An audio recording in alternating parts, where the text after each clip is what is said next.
అనుకున్నది ఒకటి, అయ్యింది ఒకటి. ఎలక్షన్స్ సంబంధించి రాహుల్ గాంధీ ర్యాలీలు చేస్తుంటే పబ్లిక్ రారా, వస్తారు. అక్కడ ఆయన పేరేంటి, తేజస్వి యాదవ్ పార్టీ కూడా ఆడుతుంది కాబట్టి. కానీ ఎగబడి రావట్లేదు, నెంబర్ 1.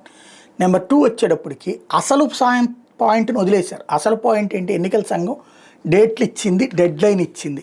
ఈ నెలాఖరు వరకు కూడా, ఆగస్టు 1వ తారీఖు నుంచి ఈ నెలాఖరు వరకు కూడా ఎవరైనా సరే మీ ఓటు పోతే, అంటే మీరు అక్కడ అన్ని చోట్ల లిస్టులకి ఇచ్చేసింది, ఆన్లైన్లో పెట్టింది. మీ ఓటు పోయింది, నేను బతికే ఉన్నాను, నా ఓటు తీసేశారు, నేను భారతీయుడిని, నా ఓటు తీసేశారు, ఇవి కంప్లైంట్ చేయమని చెప్పి.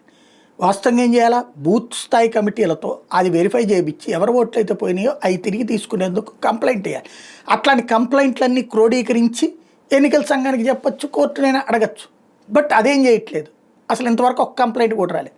అది విచిత్రమైనటువంటి పరిస్థితి.